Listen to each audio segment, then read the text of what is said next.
On today's show, the Trump-Putin summit. All I can say, Alaska hasn't witnessed a disaster of this magnitude since the Exxon Valdez. At least Captain Joseph Hazelwood can claim he was drunk. What's Trump's excuse, other than being a fully owned and operated subsidiary of Vladimir Putin? What is happening? Even straight white Christian males are beginning to think something doesn't feel right. Well, more on Putin welcoming Trump to America, or as I call it, disaster in Alaska, later on in my show. Thanks to budget cuts and climate change denial, NASA has been ordered to destroy 2 satellites measuring greenhouse gases and deforestation around the globe. American farmers also use the satellites to manage crop rotation and determine which seeds to plant. The passage of One Big Beautiful Bill stripped funding for environmental science, but decommissioning these satellites is a major investment in the increasingly lucrative science of climate change denial, which will benefit future generations of Exxon shareholders. NASA plans to destroy the satellites by cutting their power, causing the satellites to fall from the sky, burning up in the Earth's atmosphere along with the rest of us. Thanks to climate change, hurricane season started earlier this year, and it seems to be starting earlier and earlier every year. Erin is this year's first major storm in the Atlantic and grew at a jaw-dropping speed, leaving climatologists astonished by how quickly it ballooned from a Category 1 to a Category 5 in just 30 hours. Erin's obviously got a glandular problem and just needs some Ozempic. This has nothing to do with the oceans getting heated up by petroleum products. Well, scientists who actually know stuff say Erin is one of the fastest growing Atlantic hurricanes ever observed. Erin is making her way up the Atlantic, hitting Puerto Rico as a Category 3, already leaving thousands there without power. President Trump assured the people of Puerto Rico not to worry. He said, "You're a colony, not a state," which means any significant population decrease would have zero impact on the congressional maps currently being rewritten for next year's midterms. He basically told the Puerto Ricans, go ahead and die. He didn't say that, but he's thinking that. You might remember during the first year of his first administration, Hurricane Maria killed more than 3,000 Puerto Ricans when it hit the island as a Category 5, causing more than $100 billion worth of damage. The federal government's response was worse than George W. Bush's after Katrina back in 2005, but it didn't get reported on because Puerto Ricans don't vote. They're just a colony. So much of that island went without power for at least a year. It wasn't until Biden took office they finally had the funds to rebuild. Meteorologists expect Erin to head north, gathering more moisture, turning back into a Category 5 as its outer bands smack Bermuda, and then the hurricane is expected to move further east out over the Atlantic, where it will break apart. Scientists say it's unusual to see a Category 5 this early. Well, give it another year and it's going to be unusual not to see one this early. 2025's Atlantic hurricane season is now the 4th straight year with at least one Category 5 storm. The United Nations condemning Israel's plan to relocate thousands of Palestinians to southern Gaza as Israeli military moves ahead with plans to totally reoccupy the territory which it withdrew from nearly 20 years ago. There are more reports that Prime Minister Benjamin Netanyahu, seen here performing Bobby Darin's hit single Beyond the River to the Sea at his nephew's wedding. Can that be true? Yes, that is Benjamin Netanyahu performing Bobby Darin's hit single, Beyond the River to the Sea. Where am I? Anyway, Netanyahu, his war cabinet is reportedly holding high-level talks right now with several African nations about accepting some, if not all, of Gaza's 2 million Palestinians. that is a war crime. It's not about making Israelis safer. It's about expansionism. It's a war crime. According to the Fourth Geneva Convention, relocating an entire population is a war crime. In order for any of this to be remotely legal, Israel would have to prove two things. One, that this relocation is temporary. It's not. The relocation is being done in order to protect the population. It's not. And two, the relocation is necessary for military reasons. It's not. So it's a war crime. While Hamas has not been entirely eliminated, it's approaching defeat, with the entire Arab League recently voting unanimously for Hamas to give up its weapons and give up control of Gaza. Hamas is still holding hostages. They steal humanitarian aid and occasionally launch rockets into Israel, but they are no longer the threat to Israel proper that they once were. If you want to argue Israel needs to occupy Gaza in order to permanently root out Hamas, okay, that's one thing. That's war. But to round up all 2 million Palestinians under the guise of keeping them safe and then shipping them off to refugee camps in Africa, that is ethnic cleansing, and that meets the definition of genocide under international law. According to international law, removing a group of people from their homes, people removing them based on their ethnic identity, this rises to the level of ethnic cleansing. Is ethnic cleansing genocide? It is, according to the United Nations. According to the Encyclopedia Britannica, the UN General Assembly voted to declare ethnic cleansing is in fact genocide. Targeting civilian members of specific groups for mass deportation was deemed genocide by the United Nations in 1992 when it passed Security Council Resolution 780.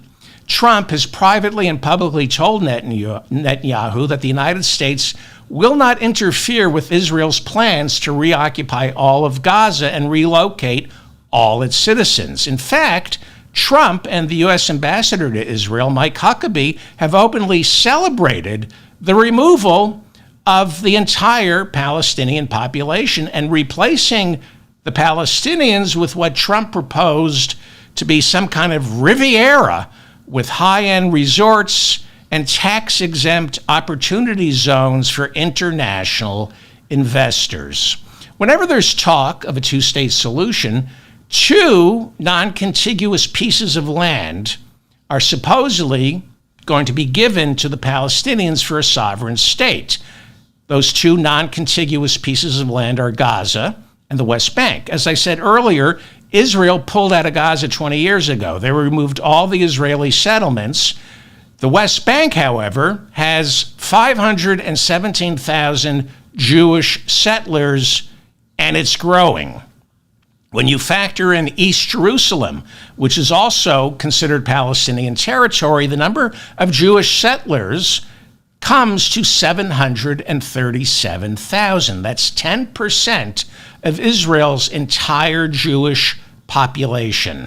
10% of Israel's Jewish population is settling in the West Bank or East Jerusalem. These are heavily armed religious zealots who believe in Israeli expansionism because they believe Gaza and the West Bank was promised to them in the Bible. They are the ones who voted for Netanyahu. They are the ones who have kept Netanyahu in office, and they refuse to recognize a Palestinian state, which is why this year Netanyahu said, "On my watch, there will never be a Palestinian state." These settlers in the West Bank, some, not all, but some, lead lynch mobs on Palestinians in the West Bank, much the same way white Southerners would go into a black community after a white woman accidentally flirted with a black man. So one of the issues that remains unaddressed that must be talked about is, what is America going to do about these 700,000 Israeli settlers, heavily armed religious zealots who Netanyahu has empowered for the past 3 decades. The number of settlers in the West Bank has doubled during the past 25 years. That's because of Netanyahu. Last year, Biden started cracking down on some of these Israeli settlers. He wouldn't let them return to the United States. They proposed economic sanctions. That's not going to happen now that we have a president, Donald Trump, who just doesn't condone Benjamin Netanyahu. He and his son-in-law, Jared Kushner, embraced the idea of turning Gaza into a luxury resort built on the graves of Palestinians. This is not self-defense. Nations have a right to defend themselves against what happened on October 7th. But this is using October 7th as cover for expansionism. Anyone who grew up in New York City during the 80s knows Donald Trump has zero qualms about building gaudy, half-empty luxury apartments by leveling low-income, rent-controlled buildings, often without permission, creating mass homelessness. Trump delights in this because that's in his DNA, the same way his 2 oldest sons relish the killing of endangered species when on safari. This is what brings them joy. And the Palestinians are a homeless people. Trump detests the homeless because, according to Trump, they have defective genes. I can assure you, Donald Trump sees zero difference between Palestinians in Gaza and the homeless in Washington, D.C. Trump's already complaining that the homeless in D.C. are criminals, rapists, drug dealers, who are not just destroying tourism in Washington, D.C., but even worse, poisoning the blood of our population. It's why the homeless in D.C. right now are being rounded up. The National Guard has been ordered to break up homeless encampments, supposedly telling the homeless they have to agree to come to a shelter or they will be arrested and fined. See, the problem is there are only 60 beds for every 1,000 homeless person living in Washington, D.C., so they can't be sheltered. But during Trump's 30-day takeover of D.C., he's claiming that the homeless are being told either seek treatment in a homeless shelter or face serious jail time. Seek treatment in a homeless shelter. Again, there's no room in these shelters. So what kind of magical thinking is Trump employing when he imagines our nation's homeless shelters to be overflowing with addiction specialists, specializing in PTSD and other assorted mental health issues? More importantly, homeless people are not really mentally ill. They just couldn't pay their rent. Living on the street is traumatizing. It exacerbates PTSD or creates new PTSD. So yeah, maybe they're mentally ill after they become homeless, but homelessness is not a symptom of mental illness. Again, I'm not discounting the link between mental illness and homelessness. Homelessness, though, is the cause of mental illness. Mental illness is not the cause of homelessness.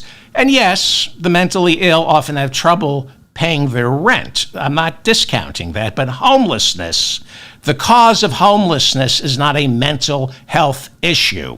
But that's what we do here in the United States.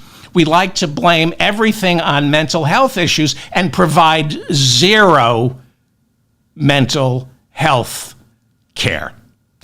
Anyone who has a good insurance plan will tell you you cannot find a mental health professional who takes your insurance, okay? That's what we do. We demonize the mentally ill. We blame gun violence on the mentally ill, and we blame homelessness on the mentally ill. But study after study shows that mass shooters don't fit the clinical profile of mentally ill. In other words, rage, anger, revenge, they are not mental illnesses that can be detected before resulting in a school shooting. It's why these red flag laws don't stop gun violence.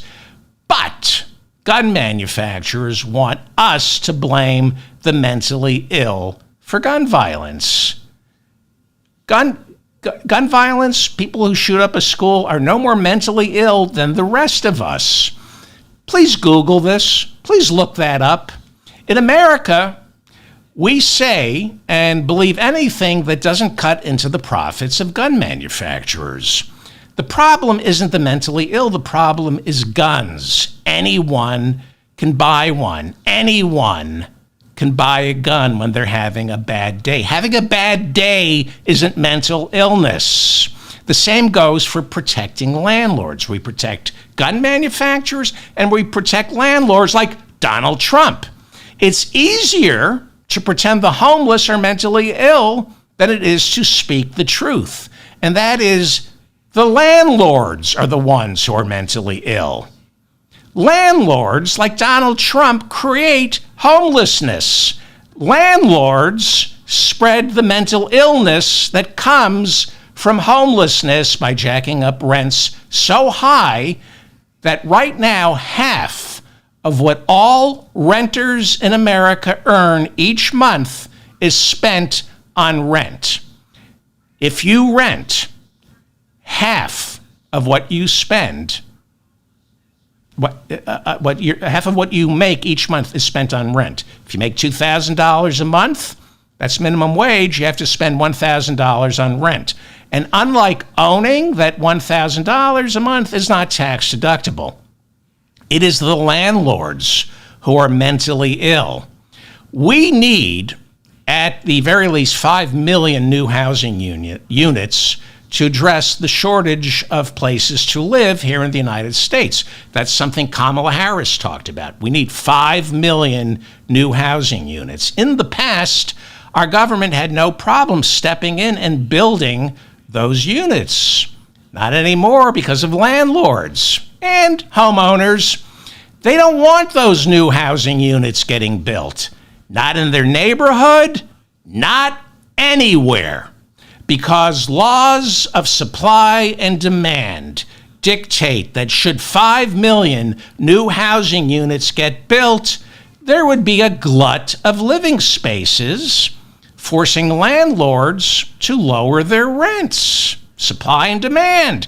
And homeowners would find it harder to sell their property, or do what many homeowners do these days when they inherit their parents' house, is they wait for their property values to double and then borrow against the house they inherited from their parents instead of actually working for a living.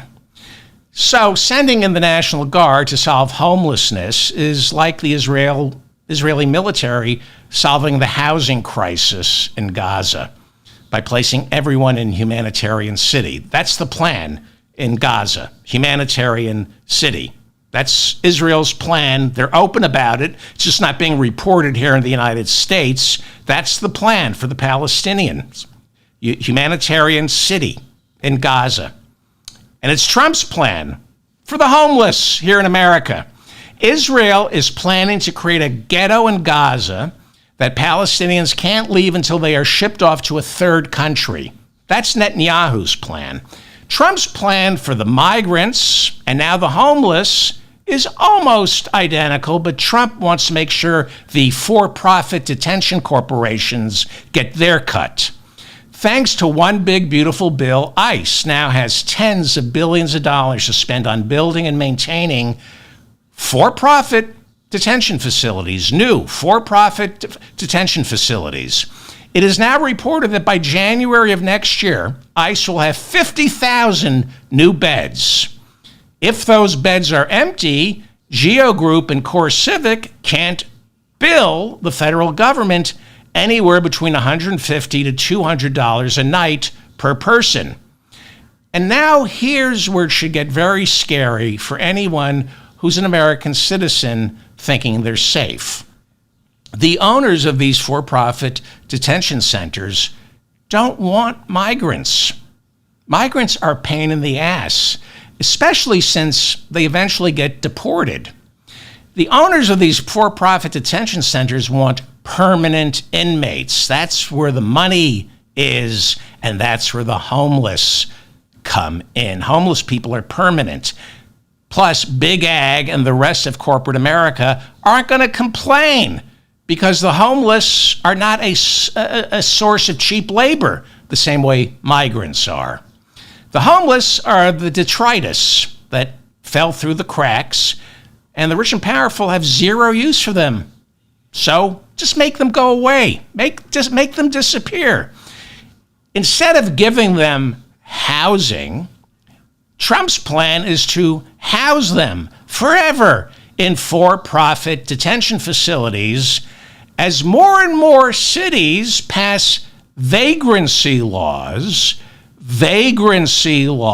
identical to the ones that allowed southern states to lock up newly freed slaves and put them to work in prisons, thanks to the loophole in the 13th Amendment. The demonization of the homeless has already started. You dehumanize first through demonization. Once you demonize the migrants, you can do anything to them. Once you demonize the homeless, you can do anything to them as well. This is how Trump is dealing with our nation's housing crisis, dehumanizing people who can't pay their rent the same way his father taught him to do. We're beginning to hear how the homeless rape, steal, and murder. Trump complains that most of the homeless don't want help. He's talked about creating tent cities out in the desert to put the homeless in. This is the same demonization process applied to the migrants to justify rounding them up and doing God knows what to them. Crime is down. Violent crime is down, especially in big cities. Doesn't matter. Trump wants to funnel billions to the for-profit detention industry. And like I said, the homeless are a much better investment than migrants because migrants work. They're not broken down. Big Ag wants the migrants. Big business needs the migrants. The slaughterhouses need the migrants. The healthcare industry, the at-home healthcare industry needs migrants. These people who run those industries couldn't give a rat's ass about the homeless. As far as they're concerned, the homeless are a blight on their neighborhoods. As far as big business is concerned, make them disappear. And then, because this is all about profits, they're going to have to find the next new untapped market. First they come for the migrants, then they come for the homeless. Who's next? You know who's next. You're next. You think you're safe just because you're a citizen who can afford rent. What happens when you can't afford rent? Nobody will care what happens to you, especially if you're white. A lot of people think, well, I'm white. Remember last week that white guy who threw a Subway sandwich at that ICE agent? The people in charge couldn't wait to lock this white guy up. He may end up doing 7 years in prison. It makes them feel good about themselves when they lock up some white D-bag with a sense of entitlement who thinks he can throw a Subway sandwich at an ICE agent because I have white privilege.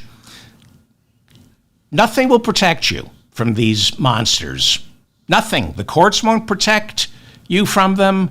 The police will become the monsters. Doesn't matter if you're white, if you're a citizen, you allow these Republicans to continue the trajectory that they're on, those prisons will be filled. Now, these Republicans, let me tell you a little bit about the Republicans. Sometimes we forget. They are controlled by people. The Republicans are controlled by people living in gated communities who don't care about anything other than themselves. And these people hire degenerates like Tom Homan, Stephen Miller, and Donald Trump, who's not really all that rich. These are the degenerates hired by the ruling class, degenerates who delight in the suffering of others. That's how it's always worked. I just read about the movie producer, Brian Grazer. That's how he wears his hair, by the way. Seriously, every picture of producer Brian Grazer, his hair always looks like the spikes put in parking lots to make sure cars don't go in reverse. This is the Hollywood producer Brian Grazer's hair, and it's not his fault. Brian Grazer can't do anything about this. It's what happens every time this douchebag takes a look at his face in the mirror. The hair just shoots straight up, like the Bride of Frankenstein. Anyway, this douchebag Hollywood producer Brian Grazer, I know, a Hollywood producer who's also a douchebag. I mean, what are the odds? He's responsible for movies like A Beautiful Mind, 8 Mile, and the sequel to Edward Scissorhands called Edward Scissorhair. No, that's not true.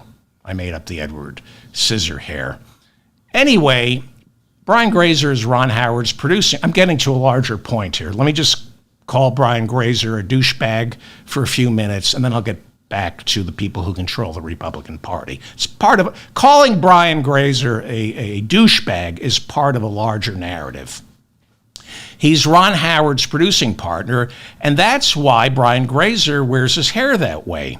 See, Ron Howard has all the talent, but he's bald. The only thing Brian Grazer has that Ron Howard doesn't is he can make his hair do that. And if you think I'm kidding, you don't know anything about men who have been in a decades-long business relationship. Brian Grazer, I don't know this for a fact, but I'm positive Brian Grazer has to hate Ron Howard because Ron Howard has talent and Brian Grazer finds money. So look at what he does with his hair to torture Ron Howard, to try to alpha dog Ron Howard. They hate each other. At least Brian Grazer hates Ron Howard the same way John Lennon was jealous of Paul McCartney's talent. Brian Grazer is jealous of Ron Howard, but the only thing Grazer can do that Ron Howard can't do is grow his hair this way. So he rubs it in Opie's face in every meeting. Anyway, I'm building to a larger point here. This douchebag, Brian Grazer, wait, if Richie Cunningham is watching, there, much better. I did that for Opie. Brian Grazer, did I mention he's a douchebag?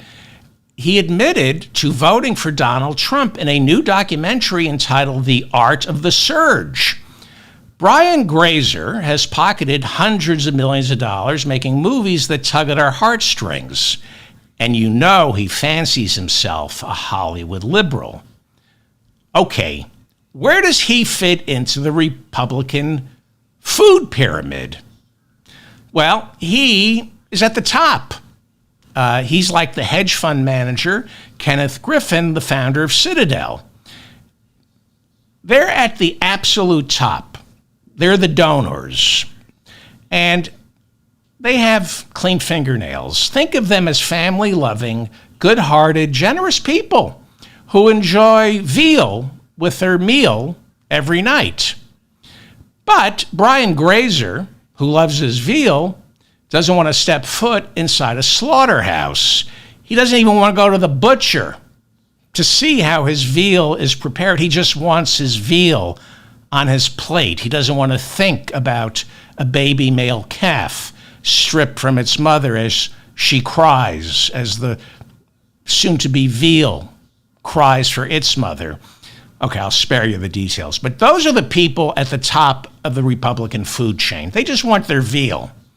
Donald Trump, Tom Homan, Stephen Miller, the people running the for-profit ICE detention corporations, the ones who own the slaughterhouses that get people like Brian Grazer their veal, so Brian Grazer doesn't have to think about it.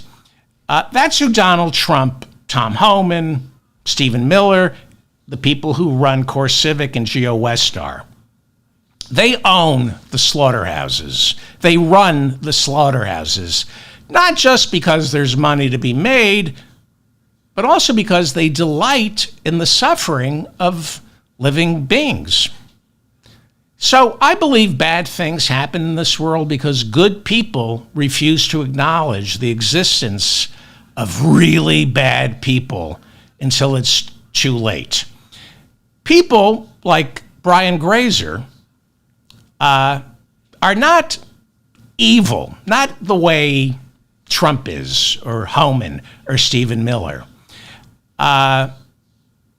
People like Brian Grazer actually can't imagine how defective human beings can be until it's too late. There are really bad people in America. I'm not talking about Brian Grazer. I'm not talking about the hedge fund managers. They have clean fingernails. They've convinced themselves they're not doing anything wrong. They don't delight in the suffering of others. I'm talking about the people they hire. They're butchers. Trump, Homan, Stephen Miller, J.D. Vance. These are the Americans damaged by assault, physical, emotional, financial abuse. And instead of saying, I need to put an end to the cycle of violence, they say, I have to perpetuate it. I can't help myself. All of us have been abused, some a lot more than others. All of my listeners, I read your comments. You've all been the victim of abuse just from watching this show. But most of you don't think, hey, David Feldman's ruining my life.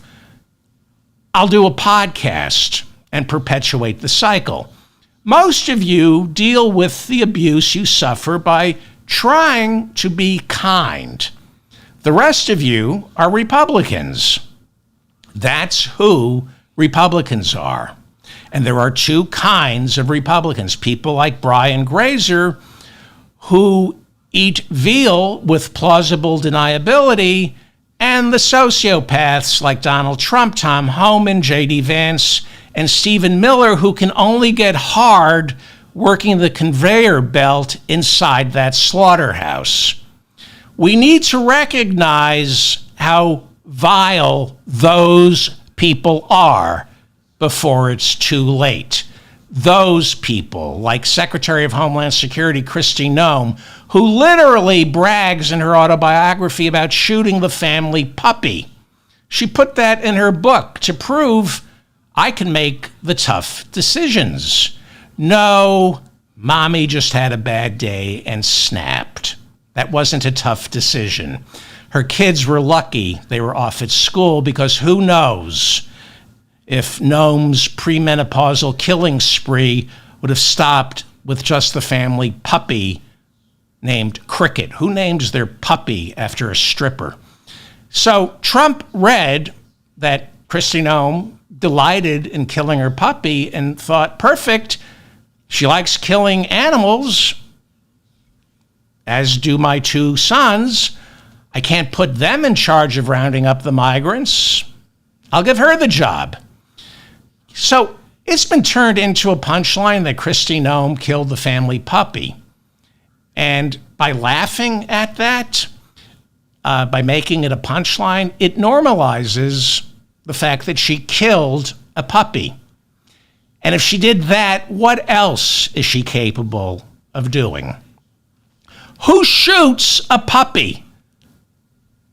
We laugh at this because it's so horrible, but that lets her off the hook. It's really horrible to shoot a puppy. Again, this is somewhat, Kristi Noem is so horrible, we can't wrap our minds around it.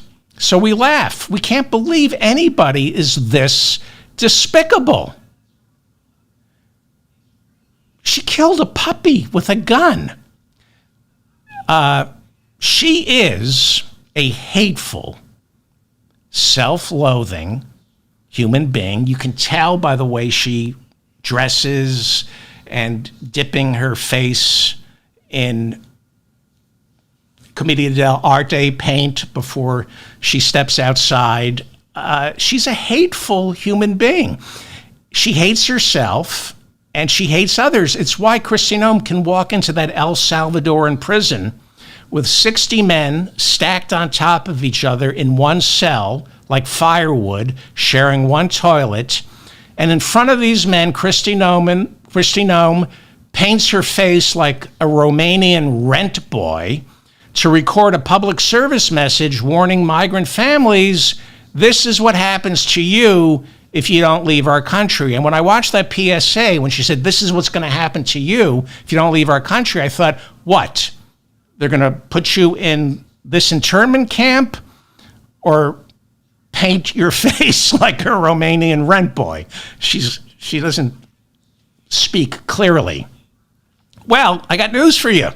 The homeless pretty soon will be the same threat to our homeland as the migrants. And soon, Kristi Noem will be recording public service messages warning Americans to get off the streets. Again, you can't criminalize poverty, and that's what we're doing here. You can't criminalize poverty until you first demonize it. And that's where we're now at. We are demonizing poverty. People can't pay their rent. According to Trump, not because, according to the Republicans, they can't pay their rent not because landlords are the sociopaths. People can't pay their rent because the people who can't pay their rent are the sociopaths who blew their rent money at one of Trump's casinos or blew it on insulin for their child. Mark my words, I warned you 5-6 years ago about ICE. When Trump defeated Kamala Harris, the first thing I told you is take care of the migrants. Mark my words, unless Democrats win the midterms, Kristi Noem will be cutting public service announcements calling our homeless the worst of the worst, deranged murderers and rapists who need to be locked up. And most Americans will take the bait because most Americans are terrified of becoming homeless. And for these Americans, punishing the homeless serves as a psychological balm, B-A-L-M. It comforts the economically precarious into believing Trump is protecting them by destroying this thing inside of them that they fear, homelessness. It's precisely why guys in the closet beat up gay men or become Republicans. This is what's going to happen unless Democrats put an end to this by winning the midterms in 2026. And this is what is already happening. Okay? It's already happened. We are a carceral state, the biggest carceral state in the world. 2.5 million Americans right now are either in a jail or a prison. Most of them never had a trial. Most of them nonviolent. We have the most prisoners in the world. We are second only to El Salvador for most prisoners per capita. El Salvador 2 years ago took the lead. We're hardened to the reality that 1 out of 3 black males in this country will be arrested sometime during their lives. And race scientists insist black men are genetically predisposed to crime. They say this is why 1 out of 3 are arrested. Black people are predisposed to crime instead of acknowledging the truth that the United States of America is genetically predisposed to locking up innocent black men. That's in our DNA. You can't teach this in Florida. It's in our DNA. This country was built by slaves, women, children, men in bondage, working for free. So right now, 2.5 million are behind bars. What's another 500,000? What's another 500,000 poor people being locked up in for-profit detention centers if that means billions and billions in revenue for Trump's donors. Meanwhile, Kristi Noem doesn't have to worry about paying her rent. You and I are paying Kristi Noem's rent. She's going to be coming for the homeless who can't pay their rent. We're paying her rent now that she's living for free inside a home that was put aside for Coast Guard admirals she's moved in. Okay, cabinet officials can live in government housing reserved for the military. That's legal. There's nothing wrong with that. But they are required by law to reimburse the United States government by paying the market rate for what it would cost to rent a similar property in Washington, D.C. That's the law. Noem pays no rent. She's refusing to reimburse the government. And her spokeswoman justified this living arrangement, saying Noem has been, quote, so horribly doxxed and targeted that she is no longer able to safely live in her own apartment. Oh, poor baby. Surrounded by round-the-clock security as head of Homeland Security. She's getting doxxed and receiving constant death threats. What about all the judges, jurors, prosecutors, and witnesses who go up against Donald Trump? Can they get free military housing as well when they get doxxed, when they get the death threats? Look, the rules are very simple. If you're in Donald Trump's cabinet and you feel threatened, if you feel you're not safe, despite being surrounded by round-the-clock security, who somehow couldn't protect Kristi Noem's Louis Vuitton bag with $4,000 inside of it, if she doesn't feel safe, that's sad. And she should go live in military housing. But the law says Kristi Noem has to pay rent at market rates. She probably gets close to $200,000 a year running Department of Homeland Security. She can afford rent. She had $4,000 in cash in that Louis Vuitton bag. But Noem doesn't pay rent because the rules don't apply to her, including the rules of fashion. You don't wear night makeup during the day. The rules don't apply to Kristi Noem. That's why, as South Dakota governor, she got free teeth by doing an illegal endorsement for some Texas dentist who screwed her new teeth in. I'm not making that up. I've talked about this repeatedly on the show. In what world is it legal for the governor of South Dakota to fall off a bike, get her two front teeth knocked out, and instead of going out of pocket like the rest of us, she says, I have an idea. I'll parlay my job as governor into a new pair of choppers. I'll do an endorsement for the dentist. Everybody trusts the governor of South Dakota. He'll give me free choppers for free endorsement.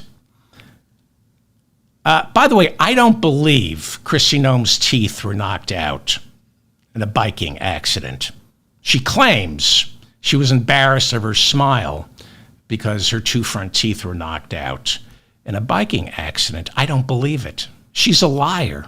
And the rumor is she's having an affair with Corey Lewandowski.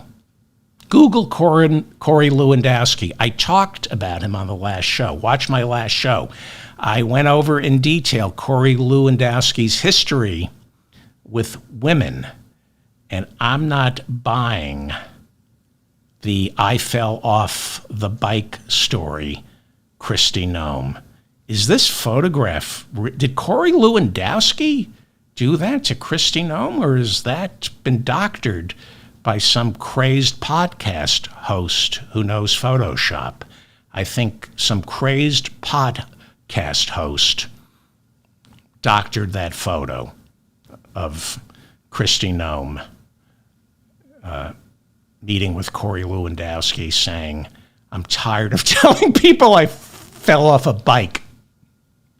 You got to stop treating me this way." Google Corey Lewandowski and women, his history with women, and Google the rumors about Kristi Noem and Corey Lewandowski. They may not be having an affair, but they are very, very close. She wants to make him her chief of staff at the Department of Homeland Security. I bring this up because these are the self-loathing animals, the butchers, that the rich hire to do their dirty work. This is a woman who delights in the suffering of others. Some of you, including me, can't fathom the depths of their depravity. Google Corey Lewandowski. Google him. She is corrupt, stupid, violent, and inept. But everyone who works for Trump is stupid, corrupt, violent, and inept. That's how the White House knows if you're qualified to work there. The first thing they ask is, okay, I like the resume, but is the job applicant stupid, corrupt, violent, and inept? They are inept. For example, Friday was the big summit between Putin and Trump in Alaska. And really sensitive details of that meeting were left inside one of the printers at the hotel that State Department officials were staying in. Someone working for our brilliant Secretary of State Marco Rubio printed out highly sensitive phone numbers, as well as the times and locations where the various principals will be meeting, and they left copies lying around inside the printer down at the office center in the lobby of the hotel. Those are the people Trump hires. Kristi Noem, in charge of Homeland Security. Her Louis Vuitton bag carrying $4,000 got stolen right underneath her feet while she was having Easter dinner with her stupid family. She put the bag, the person who's supposed to keep you and me safe, Kristi Noem, puts her Louis Vuitton bag under her chair and it disappears? Do you feel safe? Or Mike Waltz, our national security advisor, or he was our national security advisor until he set up an unsecured group signal chat during the airstrikes on Yemen back in March. He accidentally included Jeffrey Goldberg, a journalist from the Atlantic magazine, national security head, creates a group signal chat, unencrypted, accidentally invites a reporter from the Atlantic magazine. Security, national security, homeland security. And in that group signal chat that Mike Waltz created, we have our Pentagon chief, Pete Hegseth. Where am I? There we go. Pete Hegseth, a knockdown, drag-out alcoholic, according to witnesses who signed affidavits. His ex-sister-in-law was willing to testify about Pete Hegseth's alcoholism, but the Republicans wouldn't bring her before the Armed Services Committee. Pete Hegseth shared classified information from CENTCOM, not just on that same Signal group chat, but he set up another Signal group chat for just his wife and brothers and shared classified information with them while our soldiers are risking their lives engaging in a bombing mission overseas that should have never taken place in the first place. Someone at the State Department Friday left documents lying around a printer that included the names, the phone numbers of all the U.S. officials attending Friday's meeting, which I call the disaster in Alaska. According to the documents left inside the printer, a joint press conference held by Putin and Trump was scheduled for an hour after the summit. That's what they originally intended, but it only lasted 12 minutes because it was not just a waste of time, but a triumph for Putin and an embarrassment for the United States. It was the 7th time Trump and Putin met in person. The first time they met during Trump's second administration. Now, Donald Trump is a delusional, malignant narcissist who actually believes that all he has to do is get in a room with a world leader, and I, Donald Trump, can charm that world leader into buying my rat-infested, leaky condominium. He thinks what works on unsuspecting snowbirds moving to Florida will work on world leaders. It doesn't work because anyone with an IQ point doesn't believe in Trump. They don't trust Donald Trump. They all think he's an idiot, which is why Donald Trump, in the end, always has to resort to first cheating and then physical violence.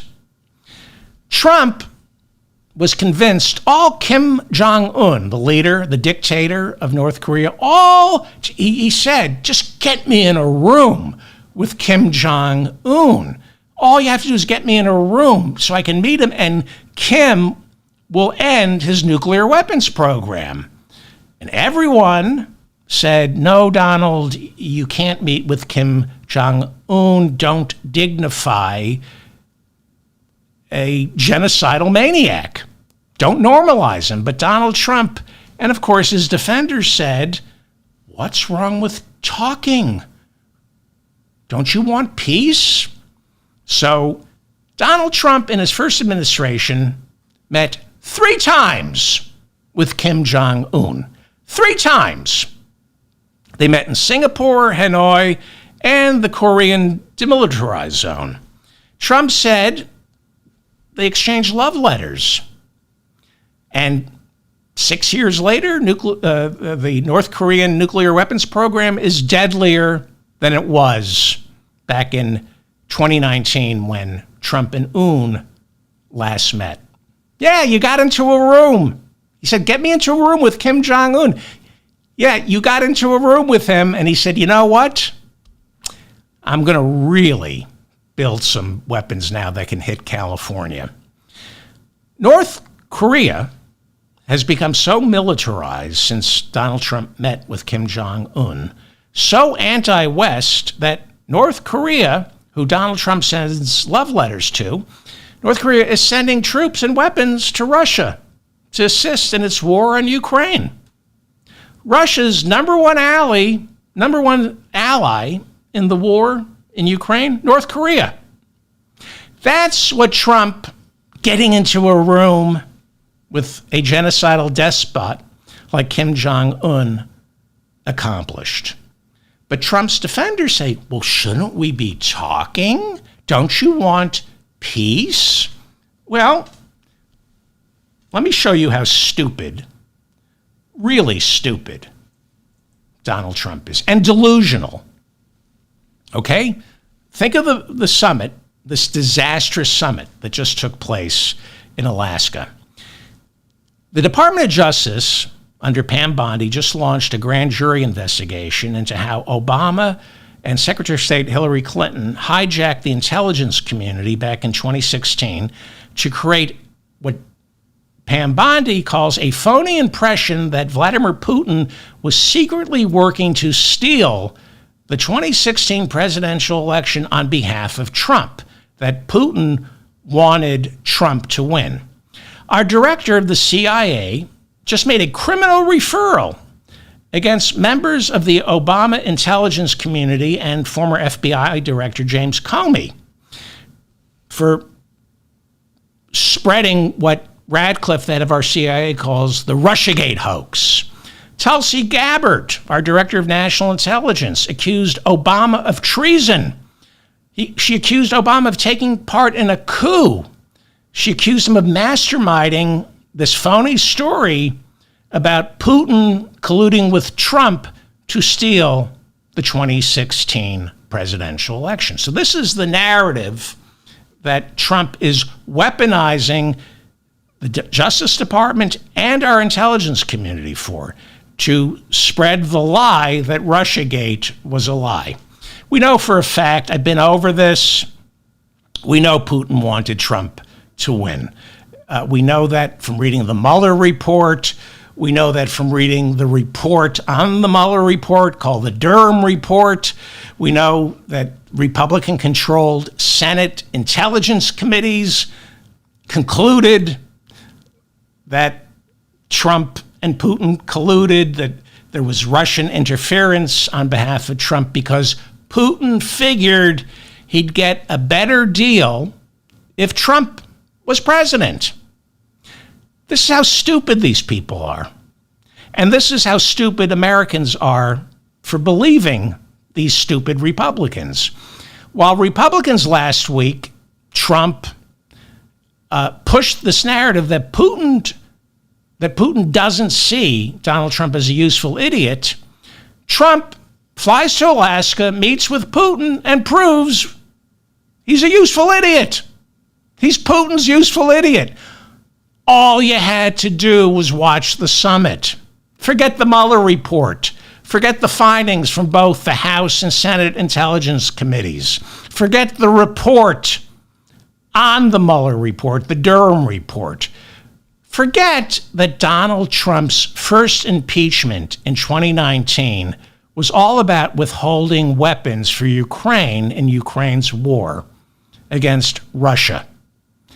All you had to do was watch Trump in Alaska to conclude that Donald Trump is and has been a fully owned and operated subsidiary of Vladimir Putin.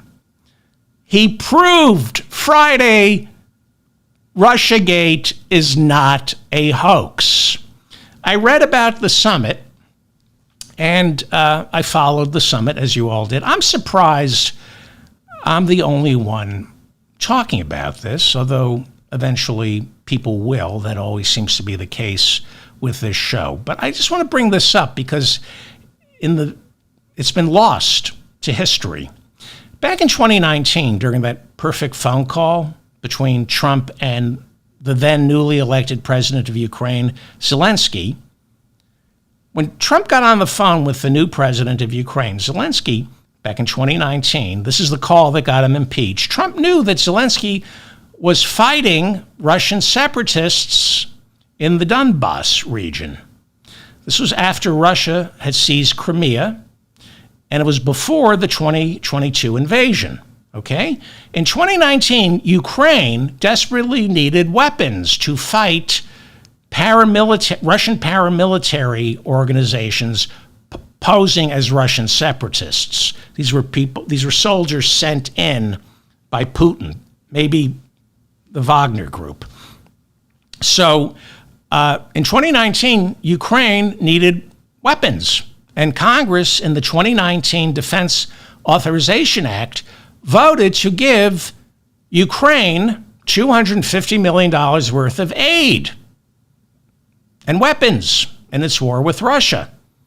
Congress authorized sniper rifles, rocket-propelled grenade launchers, and other equipment. Okay? If you remember, the crime Trump committed, what got him impeached, was his saying to Zelensky on the phone, quote, "I'm sending you the weapons eventually, but first, I need you to do me a favor. I need you to dig up dirt on Hunter Biden." And this is what I wanted to say, because I think it's becoming very clear to me and hopefully to most of my listeners that Trump said, "I need you to dig up dirt on Hunter Biden." I think he said that based on Putin's orders. That's what I'm beginning to believe. I'm always amazed at how carefully even the Democrats parsed the difference between Trump holding up a shipment of arms to Ukraine and Russiagate. It was after the Mueller report, so people were tired with Russiagate. So somehow the narrative split the two apart, the phone call to Zelensky and Russiagate. I think the holding up of arms to Ukraine was Trump taking orders from Putin. We've been told that it was Trump using our weapons as leverage to gain an advantage over Joe Biden, right? First you give me dirt on Hunter Biden, then you get the congressionally authorized weapons. I think Trump was told by Putin to say, I'm holding up the shipment of arms until you give me dirt on Hunter Biden, because that's political. That can be defended. It's an act of treason if Trump said to Zelensky, I'm not giving you these weapons because despite the wishes of Congress, I don't want you to win. I want you to lose and Putin to win. I think that's the cover story that Putin invented. Because Trump knew Trump knew the entire State Department and the National Security Agency was listening in on that phone call. That's their job. So he went with the Hunter Biden, give me dirt on Hunter Biden cover story to delay sending weapons to Ukraine. Instead of saying, the longer I can delay these weapons to Ukraine, the more successful Putin's going to be in the Donbass region. Anyway, did I mention Brian Grazer's a douchebag? That's the larger point of today's show. Anyway, by all accounts, where am I? Is anybody still here? Okay. By all accounts, the Alaska summit is being called a huge victory for Putin, who was given a hero's welcome when he returned to Russia. Putin is getting everything he wants. He gets to keep the war going, which is the only thing he's got going, especially for his wartime economy. Putin is like Netanyahu. If he can keep this war going, he's got a job. He's built a wartime economy in the past 3 years, even though it's causing shortages and inflation, unemployment, and other industries are lagging in Russia. Putin has no choice. He transformed Russia into a wartime economy, and he's got a serious problem. Transitioning Russia back to a real economy instead of a wartime economy will mean that's the end of his rule. I think I read this in The Economist. I'm not sure. So what is that? That must be artificial. I apologize. Artificial intelligence has hijacked the show, and I apologize. What the hell? Hang on. I think I read this in The Economist. I have to go back to an old show. I talked about this. You don't want hundreds of thousands of soldiers returning from the front having no money and no jobs. So other historians have pointed out, and I think I read this either in The Economist or over at The Conversation. Historians have pointed out that Stalin, after World War II, decided he'd be better off sending a lot of his returning soldiers to gulags in Siberia. He feared them. They were trained killers. He feared they would rise up against him because there wasn't enough work for them. Other historians suggest that the fall of the Soviet Union can be partially linked to Russian soldiers returning after their defeat in Afghanistan, returning with no jobs, no hope. So I read that either in The Conversation or what's going on here? I apologize. I'm trying to make a big, this is what, somebody's doing this to me. Look at that. I have nothing to do with that other than I fiddled with some artificial intelligence before the show. I'm making an important point. Okay. Thank you. Okay, so what? I'm sorry.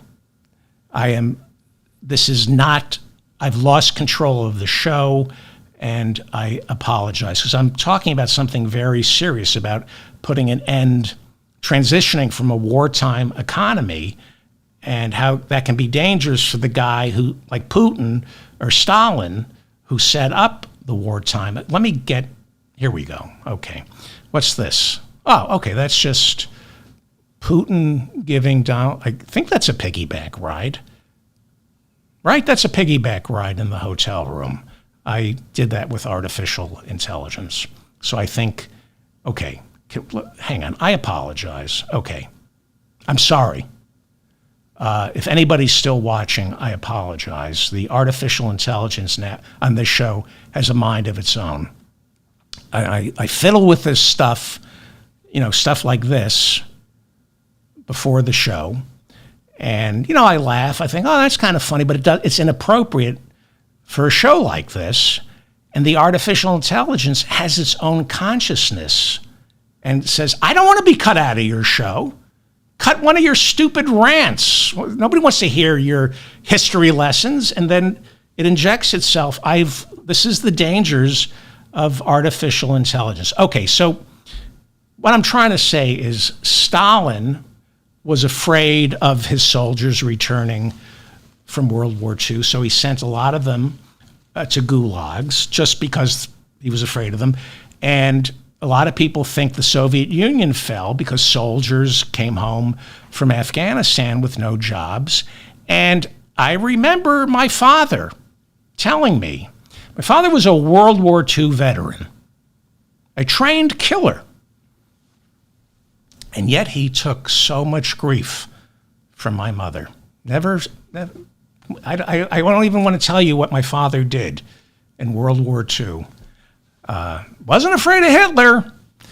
My mother, that's a whole other story. But my father, a trained killer, told me that Franklin Roosevelt created the GI Bill in 1944 because Roosevelt was smart. Like Stalin, he feared the returning soldiers. He knew that our soldiers would be coming home, and these trained killers, some of whom had killed at least once, they would be wanting jobs, education, and housing. So it's why Britain got socialized medicine. They got rid of Churchill, replaced him with Attlee, and the first thing the aristocracy decided while kicking and screaming is, we better give everybody free health care or there's going to be a revolution. So that's the danger of a war economy. That's the danger of war. Anyway, Putin doesn't want peace. The Russian people do. And it would be better eventually for their economy to transition to a peace economy. But in the short term, when you transition to a peacetime economy, you have angry veterans. As I said earlier, the same goes for Netanyahu. Israel would be better off if there were peace in Gaza. Not Netanyahu. As long as he keeps this war going in Gaza, there are no returning soldiers, no veterans, no angry civilians who sacrificed during the war. Actually, everyone in Israel every citizen in Israel is a soldier. But if you bring peace to Gaza, you don't have returning soldiers and angry civilians asking, how exactly did the most fortified region in the Middle East, the line that separates the Gaza Strip from Israel, how did that get breached on October 7th? How did that happen? And now that we're no longer at war, I guess we could finish up Netanyahu's corruption trials. Yeah, Putin doesn't want the war to end, and neither does Netanyahu. Okay. Big day Monday.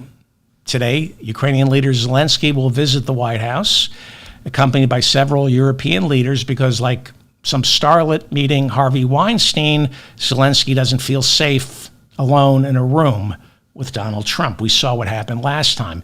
Trump is already buying Putin time by insisting that ending the war in Ukraine, this is why Putin won the summit. Trump flew home saying, if you want peace, it's now up to Zelensky. In Trump's twisted law of the jungle, where might makes right, and Trump is repeating now what he said at the beginning of the year, he's saying that Zelensky should make a deal because Zelensky can't defeat Putin. He said on the flight home, Russia's too big. Even though the war has been fought to a stalemate. Now listen to me. Trump, and I'll show you why in a second, is rooting for Putin. We know that. And he wants you to believe that Ukraine is losing, even though it's been a stalemate. And for the first time since World War II, a foreign country succeeded in launching airstrikes on Moscow and seized Russian territory. Doesn't sound to me like Russia's winning. Yes, this is World War I. It's identical to World War I in that Russia gains territory, then loses territory, Ukraine gains territory, then loses territory. It's a war of attrition. It's a meat grinder that has to end. But Russia is not winning, despite what the pro-Putin wing of the Republican Party and Donald Trump want you to believe. Trump's meeting with Zelensky today is probably going to be the extent of the peace talks. That's it. Originally, Trump said, just put me in a room with Zelensky and Putin. I can make magic happen. You know, the same magic that he created when he met with Kim Jong-un 3 times. Originally, Trump said he was going to put Zelensky and Putin in a room together at the very first summit in Alaska. Then Putin said that's not going to happen. And Trump immediately said, oh, that's not going to happen. Why did you think I wanted to invite Zelensky to Alaska? I never said that. And if you heard me say that, you're fake news. After Trump's failed summit on Friday, Trump flew home telling reporters there's now going to be a second summit, and this time Zelensky will be included.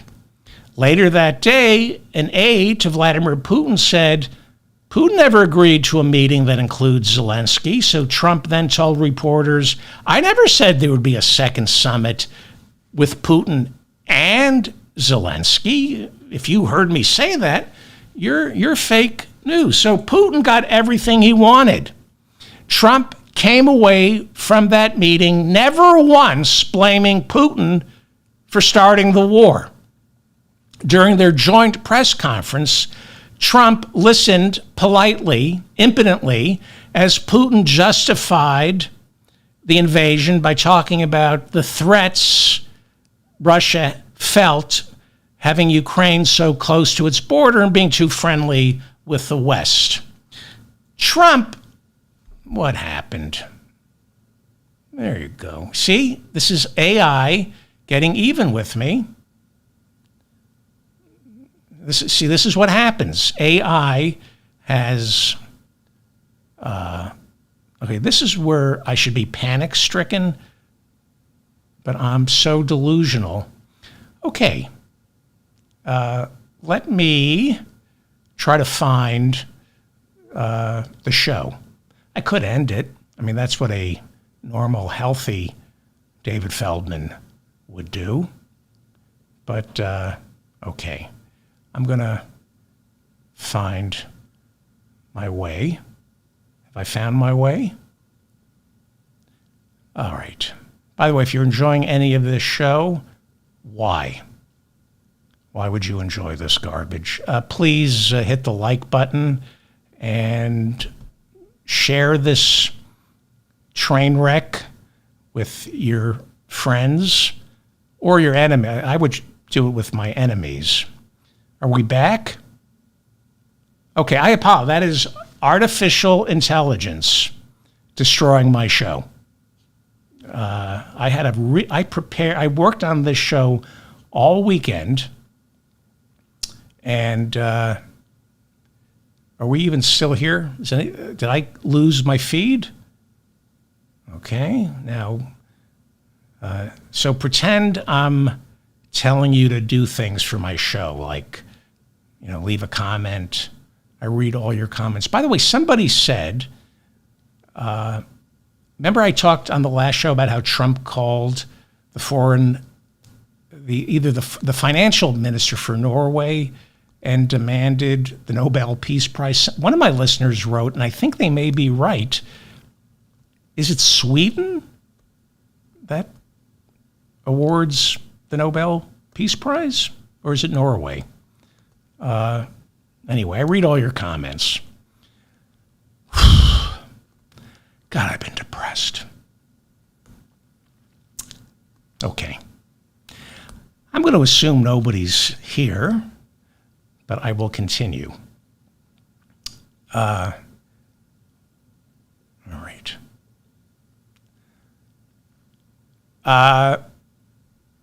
So what I was saying, Trump, are we back? Yes. Here's how sick I am, and I mean this. I have more fun with this thing crashing and burning than when it's just everything's working. My comfort zone is the plane going into a mountain. That makes sense to me. When this show is going haywire, I go, yes, okay. Hello, old friend. Disaster. You've been with me my whole life. When everything works, I get uncomfortable. What's going on? This is a trick. I was in Vermont visiting one of my sons. Beautiful, bucolic Vermont. And we went to a dairy farm. And I'm vegan, but I decided I'm going to have frozen yogurt from this dairy farm. And we're sitting in Bernie country, and I'm eating fresh. You could taste the udders. It was so fresh. I'm eating the yogurt. And I start drifting off to sleep. And my son, who knows me very well, says, "Don't let your guard down, Dad. Don't let your guard down." And I immediately woke up. Oh, that's right, I can't be happy. When I lived in New York the first time around, I had a cat named Mr. Lewis. And my roommates and I picked Mr. Lewis because he was from the streets. And he was a vicious kitten. And we thought, let's take Mr. Lewis. We couldn't call him by his first name, which was Sheldon, but it was Mr. Lewis. So Mr. Lewis was vicious as a kitten, and he was a street cat, and he would cut a bitch. He would slash your face. Did not want to be petted, and we were obsessed with Mr. Lewis because he reminded us of ourselves. So we took him into our apartment, fed him, and we let him out on the streets, and he would just come in to use the cat box and eat.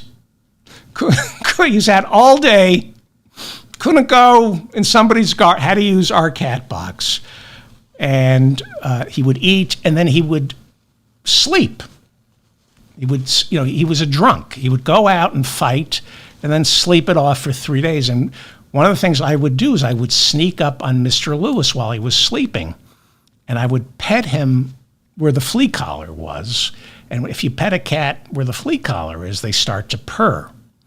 And Mr. Lewis, like any cat, he was about 2 by this time, he was sleeping, and he would begin to purr. And I would see a whole other side of Mr. Lewis. And he would purr for about 3 seconds and then immediately get terrified. He would cough and wake up because the purr made no sense to him. That's who I am. If I start to purr, I wake up from my delirium and something's wrong. I should not be happy. So the show crashing the way it just did, I'm okay. This is where I'm supposed to be. Boring my audience, people tuning out. Is anybody here? No. Okay. All right. Should we wrap it up? No, I want to talk about I feel like I have anything to lose now. No, David, you better wrap it up while you're still ahead.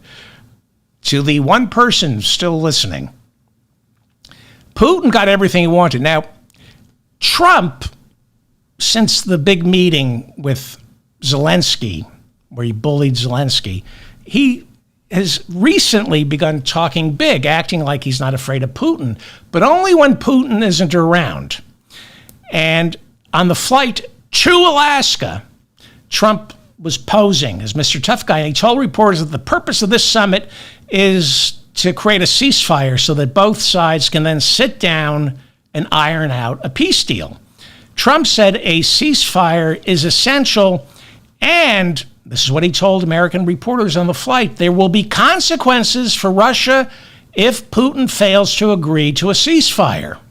Now, there are supposedly consequences in the works. There's a bipartisan bill that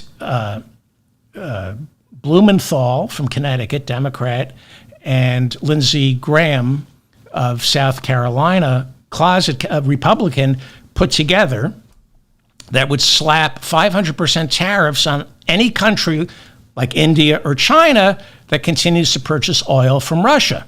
So before the summit, Trump was saying, I support this bill, and if Putin refuses a ceasefire at the summit, I'm going to sign it. Well, on his way home from the summit, after Putin refused a ceasefire, Trump automatically said, I see no upside to increasing economic sanctions against Russia.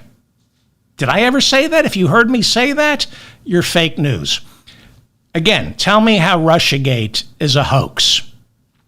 The Russians literally taunted Trump, showing up with zero fear. Arriving for the Alaska summit, Sergei Lavrov, Putin's foreign minister, wore a sweatshirt that in English translate into USSR, the United Soviet Socialist Republic, whose breakup Putin considers the single biggest tragedy of his life. So the shirt is a not so subtle message in support of Russian expansionism, not exactly looking like Lavrov or Putin was coming to talk ceasefire. See, Putin is heavily influenced by philosophers like Alexander Dugin. Dugin promotes Russian expansionism in order to create a Eurasian empire that would be led by Russia. Just so happens Steve Bannon, some would say Donald Trump's philosopher, finds common ground with Putin's philosopher, Alexander Dugin. At least according to Joshua Green's book on Bannon. Joshua Green writes in his book on Steve Bannon that Bannon, like Alexander Dugin, is a disciple of Rene Guénon and Julius Evola. These are two philosophers who had an amazing impact on Bannon and Dugin, Alexander Dugin, Putin's philosophical advisor. Rene Guénon, and I'm not going to pretend I ever read Rene Guénon, but according to Joshua Green's book and according to some research I did, Rene Guénon praises caste systems within a society. He called democracy decadent and said that voting should be sidelined by traditional Christian orthodoxy.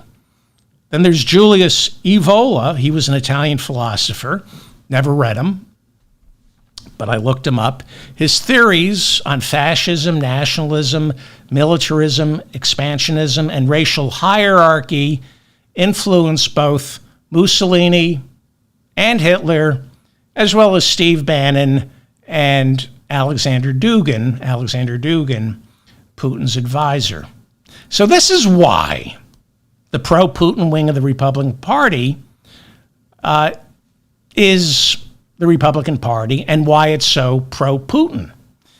Putin and Trump and most Republicans are white Christian nationalists who don't believe in democracy, who believe in racial hierarchies.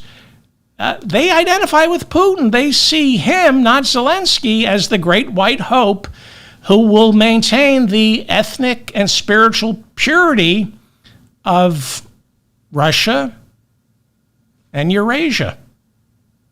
Sometimes even I'm stunned by the visceral hatred for Ukraine and Zelensky that I hear in this country from the right.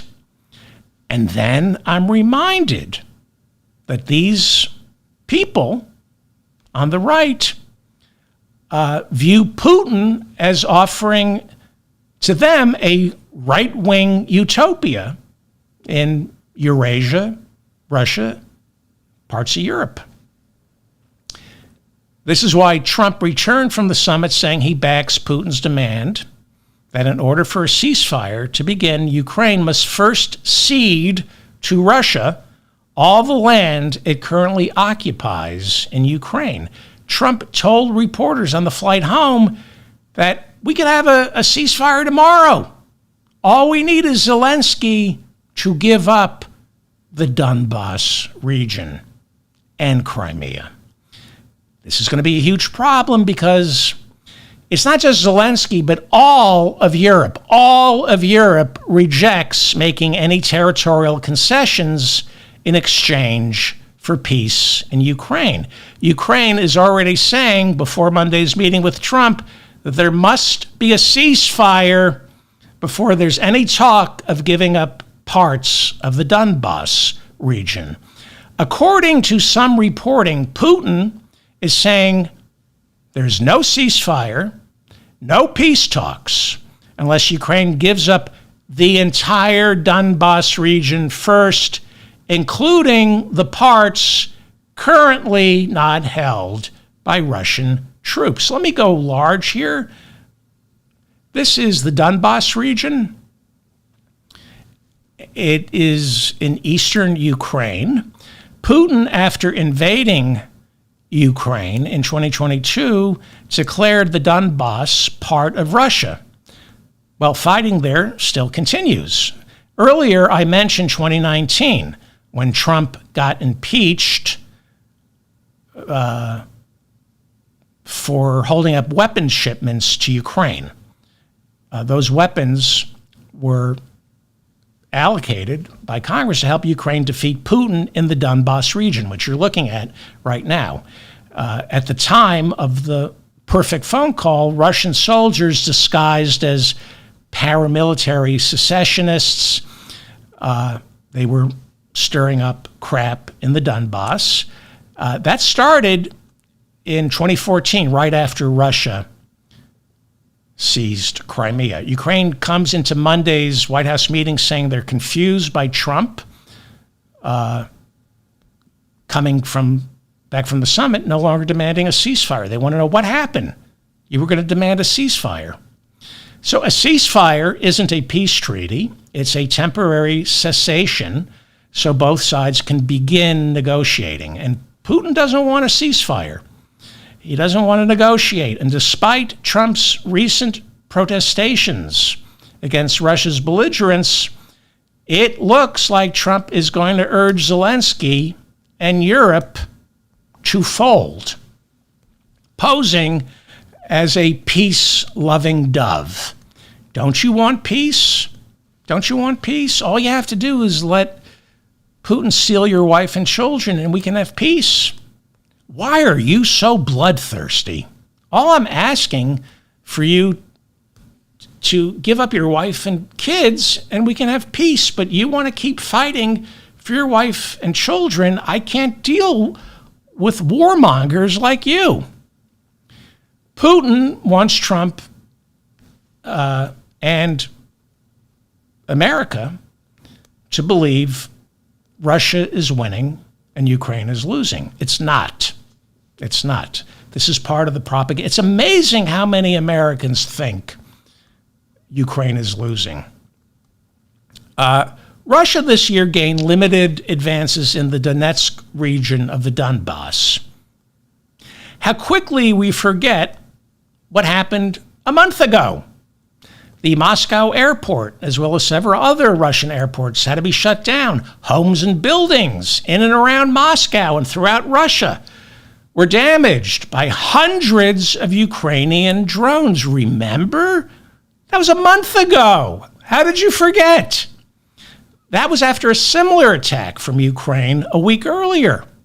That was a month ago. Major victory for Ukraine, and yet Trump and Putin are spinning it so Americans and Russians can believe Russia is winning when in fact Russia is bogged down in Ukraine.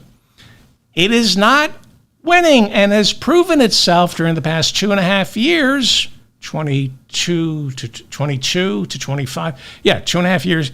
Russia's proven itself to be vulnerable and much weaker militarily than Putin or Trump wants the world to believe, or our military-industrial complex wants the world to believe. God forbid we wake up and realize Russia is a paper tiger. Granted, they have nuclear weapons, but militarily, they're a paper tiger that we can defeat pretty quickly, especially with all of Europe fighting. So when Trump repeats the rhetorical question, why are you still fighting, Zelensky, when you can't win? Zelensky should say, why did Russia invade in early 2022 and the war continues with no end in sight? Why did it have to call in North Korea? I don't think they're winning. During their joint press conference, Putin blathered on about how there can never be a ceasefire until the West addresses the root causes of his invasion. Putin is demanding Zelensky has to be removed from office and replaced by a pro-Russian leader, the one who preceded Zelensky. He said in order for there to be a ceasefire, Ukraine must agree never to join NATO. So Putin doesn't want peace. He wants Ukraine. After the summit, leaders of the Baltic nations and leaders of Nordic nations, those are countries which either border Russia or come very close, all warned publicly that Putin cannot be trusted. And I never know what to believe. But on this, I'm going to trust all of Europe. When it comes to Putin and Ukraine, I'm going to trust all of Europe before I trust the Republican Party and Trump. Even a fascist like Italy's Giorgia Meloni is saying Putin must be stopped. I'm going to trust whatever Europe believes. Now, I'm also going to trust the Alternative for Germany. They're a neo-Nazi party that came in second in this year's parliamentary elections. I'm also going to find out what they believe and then do the complete opposite. Alternative for Germany, neo-Nazi party. They oppose economic sanctions against Russia. When Zelensky addressed the Bundestag, they boycotted his speech. Alternative for Germany wants to bolster ties with Putin. They oppose NATO. They think it hurts Europe. So again, I'm never quite sure what to believe until I see what people like the neo-Nazis from Alternative for Germany believe, and I think, okay, I'm going to be on the other side of them. Whatever Alternative for Germany believes, I'm against it. And you know who supports Alternative for Germany? Donald Trump, Elon Musk. Elon Musk donates millions to Alternative for Germany. Christian white nationalist Pete Hegseth, our Pentagon chief, whose body is adorned with neo-Nazi tattoos. He supports Alternative for Germany. So does the virulent racist J.D. Vance. In fact, on two separate trips, in two separate speeches, at two separate meetings, Pete Hegseth and J.D. Vance this year went to Germany and delivered full-throated defenses of Alternative for Germany being absorbed into the new German coalition government. that's one of the ways I'm positive Putin's a bad guy. That's how I know Putin's a bad guy. If Alternative for Germany, Vance, Hegseth don't want to support Ukraine, I know we need to support Ukraine. All right. Who's here? I'm going to wrap. Should I keep going? I do live shows and I keep going. Where are we? How much more time? This is boring. What should I do here? Boom. Let's look at a picture of Hitler. We won't talk about that. I'm going too long. Putin knows that Trump is a sucker for flattery. Trump was especially pleased when Putin referred to Trump as a dear neighbor during that post-summit news conference. Then Putin invited Trump to Moscow for their next meeting, which won't include Zelensky. Trump, again, seemed very flattered. When Putin arrived, Trump, in a highly unusual move, invited Putin to ride back to the hotel in Trump's limousine. Putin hopped in, and at first he seemed pretty happy and enjoyed the ride until the gas mask he put on didn't work and he had to stick his head out the window. But within seconds, Putin realized there isn't a gas mask powerful enough to filter out one of Trump's quarter-pounder farts. So Putin decided to walk the rest of the way. That's a little Photoshop, a little artificial intelligence. Artificial intelligence, like, put the gas mask on perfectly. Used to take me like 20 minutes to do that in Photoshop. All right. Oh, yes. Where am I?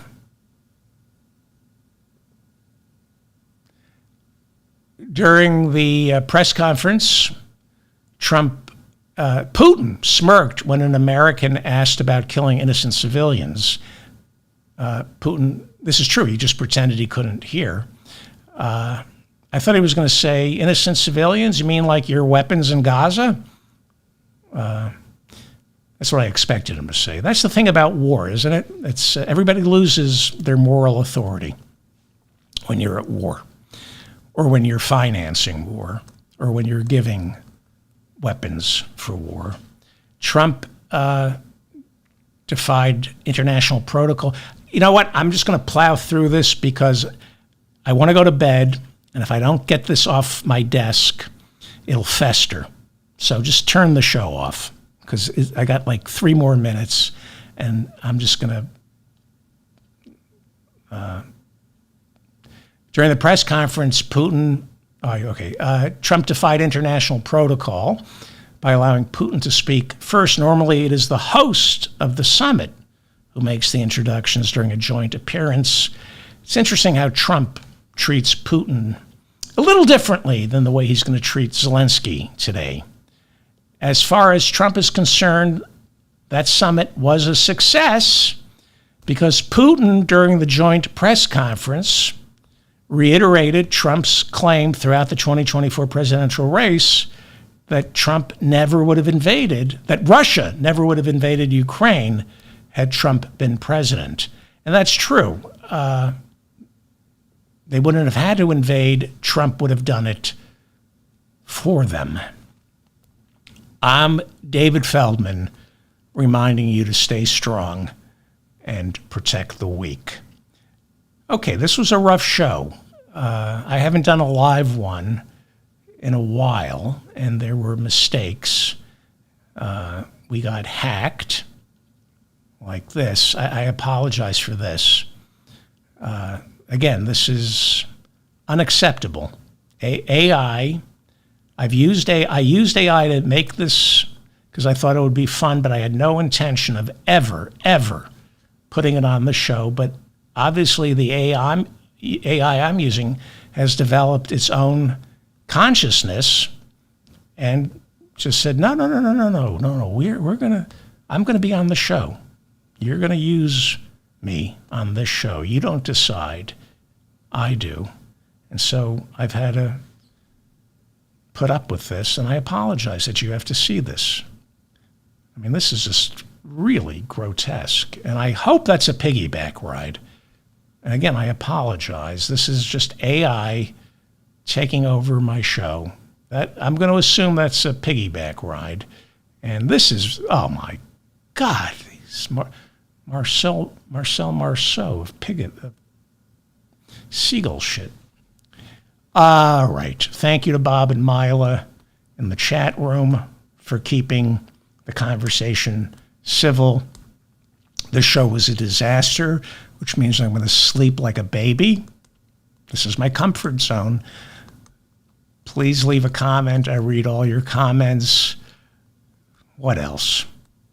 Whatever. All right. I don't know if I'm going to do a show tomorrow. Maybe I wanted to do a show tomorrow, but I don't think I can trust the AI. Goodbye.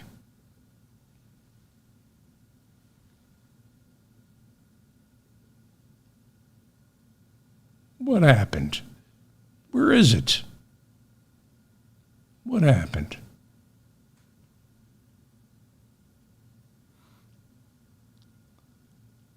Oh my God.